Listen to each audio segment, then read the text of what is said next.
तर फडणवीस नागपूरचे मुंबईतील समस्या काय कळणार? ठाकरे बंधूंच्या मुलाखतीवेळी राज ठाकरेंचा फडणवीसांवर निशाणा पाहायला मिळतोय। तर मुंबईत जन्माला येऊन आता म्हातारे व्हायला आले तरी त्यांनी अजून विकास केला नाही। ते काय आता विकास करणार असं देवेंद्र फडणवीसांनी म्हटलंय। राज ठाकरेंनी मला मुंबई बाहेरचं ठरवलं, मी आता सर्टिफाईड नागपूरकर असल्याचं देखील फडणवीसांनी म्हटलं। देवेंद्र फडणवीस नागपूरचे, अजून बाकीचे सगळे बाहेरचे। मी एकदा ना एकच गोष्ट म्हणून सांगतो, मी एकदा स्वित्झर्लंडला गेलो होतो आणि स्वित्झर्लंडला गेल्यावरती मी तो देश पाहत होतो आणि तो देश सगळ्या काय गाड्या फिरतायत, सगळ्यांकडे उत्तम नोकऱ्या आहेत, सगळे सुंदर रस्ते आहेत, उत्तम निसर्ग आहे, सगळं सगळं व्यवस्थित छान। तो सगळा देश पाहताना मला पहिला मनात प्रश्न आला, इथला विरोधी पक्ष काय करतो? म्हणजे निवडणुकीच्या तोंडावरती काय सांगतो तो की मी तुम्हाला हे देईन, मी तुम्हाला ते देईन, मी तुम्हाला त्या कल्पनेच्या बाहेर होतो मी। बरोबर आहे। मुंबईमध्ये मुंबईकरांना काय पाहिजे हे मला असं वाटतं मुंबईत तुम्हाला तिथे जन्माला आल्याशिवाय कळणार नाही। बाहेर येऊन ज्यावेळेला तुम्ही ती एखादी गोष्ट बघता, शहर बघता किंवा एखादा देश बघता ना, तुम्हाला समजणारच नाही तिथले प्रश्न काय ते। त्या अर्थाने तुम्ही मनाने अजून नागपूरकरच आहात, मुंबईकर काही झालेला नाही।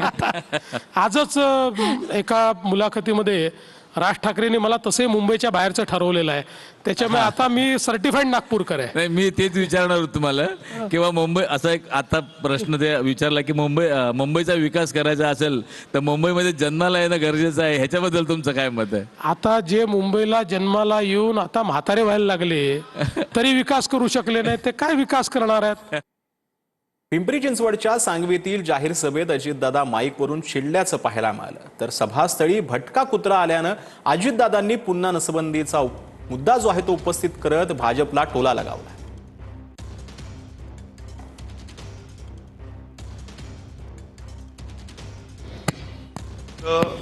जे आपल्या इथं ओढे नाले त्या का रे बाबा, कोणाची सुपारी घेऊन आला? त्यामध्ये आपल्याला गेल्या काही वर्षात 43,680 कुत्र्यांवर नसबंदी शस्त्रक्रिया केल्याचा दावा केला आणि त्यासाठी खर्च किती केला? 7 कोटी रुपये।